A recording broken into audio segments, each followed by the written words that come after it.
When sports are life and life is sports, I'm James Simmons and I got 5 on it. Hey everybody, welcome back to another episode of I've Got 5 on It. I am your host, James Simmons, and this is a Dad's Thing production. Just want to get into it real quick on this take that I've been thinking about. And I've been sitting on for a little bit. You know, I always say when I come, and I think I said on the last video, I had this take, I've been sitting on it for a little bit. And the reason being is because A, I want to do a little bit of research. B, I want to make some good connections and have a nice thought about what I want to say as it relates to the real world in sports. And as you all know, Jerry Jones was in the news maybe a month and a half ago. A picture of him came up when he was a young man, actually a teenager, age 14, at his school back in Arkansas, at a time where blacks and whites were segregated from going to the same school.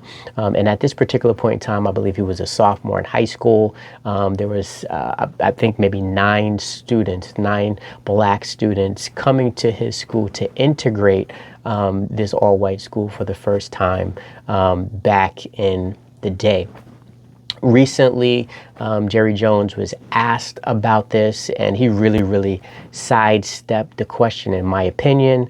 Really talked about how he was a young kid at the wrong place at the right time, or the wrong time for him as it was coming up and he was being questioned about it.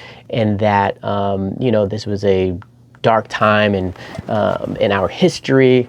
And that was pretty much it. He never really spoke out in regards to just how dark of a time that was in history, just how wrong it was. And I guess, you know, from his perspective, then that is the lay of the land. So that is what was happening.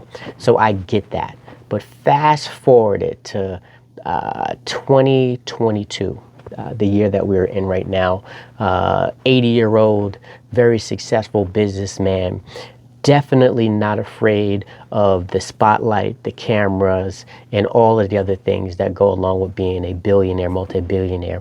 I think he could have articulated a little bit better just how dark of a period of time that was, just how much he as an individual has grown, and is so far away from that young man that he was back in the day.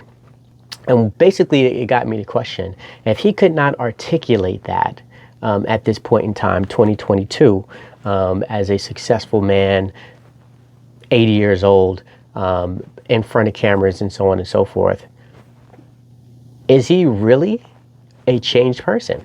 You know, and then things started to come out about his business as far as being the owner of the Dallas Cowboys, never having a black head coach, and even more recently with the whole Colin Kaepernick situation that came up, where Colin was very vocal and put his career on the line to speak up of the injustices of young black, brown men in particular being killed by the hands of law enforcement here in the United States. And this was something that Colin believed in and spoke up about it. For all said and done purposes, got him kicked out of the league. He's not in the league anymore. But Jerry Jones, at that particular point in time, where there had been several athletes from various teams voicing their opinions and actually participating in visual protests as taking a knee, Jerry Jones was very vocal about that, of what his team would not be doing, that his players would not be participating in those type of protests, and pretty much just said, hey, you walk the line that I draw, or else you will not be a part of this organization. And, you know, hey, that's what he did. He laid it down, and really he could have done it, things a lot differently, in my opinion. He could have embraced the movement, spoke about the cause in such a way to let people know that, hey, justice is something that I am for, and find solutions and ways to be able to show that. And I think that would have gone a long way once this picture of him back in the day was revealed, people can go and say, hey, well, Jerry has done X, Y, and Z up until this point. Can't say he has. Why do I bring that up? Last month in November, we have a NBA coach, not an owner, but an NBA coach. And there's been several coaches. There's Steve Kerr been very vocal. Lots of other coaches as well been very, very vocal. But I bring Gregg Popovich up, head coach of the San Antonio Spurs in particular, because he has been well known. It's been well documented, his fight for social justice as a white man. As a white man in power, as a white man who coaches predominantly African Americans, black men in professional sports, and really bringing them together and letting him know that, hey, I am an ally. I am a person that is for social justice and for things that are right, because it's the right thing to do. Last month, Coach Popovich took his team to the showing of the movie that came out that was based off of Emmitt Till's life, the true story. If you don't know who Emmitt Till is, Emmitt Till was a 14-year-old black young man who was brutally murdered and body left at Waters, and mother left his casket open at his funeral so the world could see what these people did to her child based off of a lie. It was said that he was flirting with a white lady at a store. Many, many years later, this lady finally told the truth and said that that was not the case. However, the damage had been done. Emmitt Till's life was lost. His family's life was just in total destruction at the loss of their child, their loved one, family member, and friend, based off of a lie, and at a point in time in history where these things would happen and there was no repercussions around it, because the life of black people at that point in time was not valued, were not looked at as first-class citizens, but an afterthought here in the United States. So we have two very, very prominent sport figures. NFL owner, NBA head coach who has won 5 championships, has been on the forefront of social justice movements, hired the first lady on his staff. That's what he's known for. He is known for being on the right side of history. And as I'm giving this take, you know, a lot of this had come to light because recently, and I'm looking down, I just want to make sure I get this young person's name right, Sinzae Reed, young man, black African-American person of color, out of Columbus, Ohio, 13 years old, was murdered by a white gentleman, 36 years old, shot and killed him. This person who did this heinous crime was arrested, eventually released. This person had been charged in the past for domestic violence, so he should not have been in possession of a gun, but still somehow, after committing this crime, was released and is free.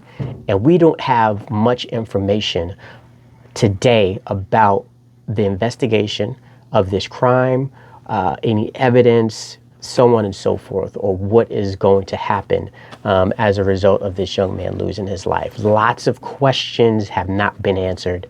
And that is really what sparked this take, right? A 13-year-old young black man in 2022 shot dead, and there's no answers about it. Gregg Popovich sending or taking his team to see a movie about a 14-year-old African-American black young man who was brutally murdered based off of lies and falsehoods. And then we have a white young man back in the day growing up in the South in Arkansas who is participating or present at the bullying of other black students trying to get an education in the public school systems.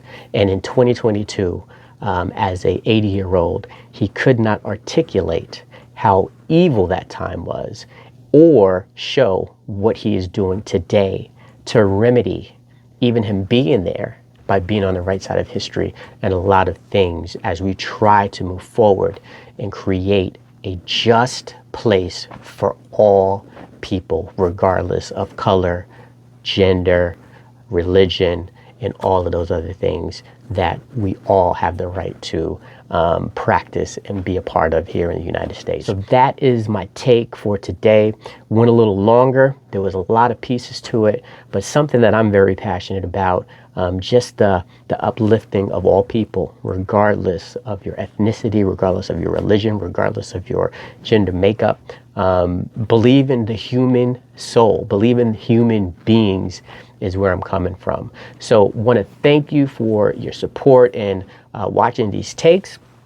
I want to wish you all a happy new year. This probably the last take of 2022. I'm looking forward to seeing you in 2023 with more takes on the athletic world as it relates to us and everyday living. It's not just a game. It's not just a game. And we need to treat it, we need to look at it as if it's more to just dribbling a basketball, throwing a football, baseball, or catching whatever pass you are out there catching or receiving. So have a happy new year. Please like, subscribe to the channel, like this video. The support is greatly appreciated. And again, have a happy new year, and we'll see you on the next tape of I Got 5 on It. Peace.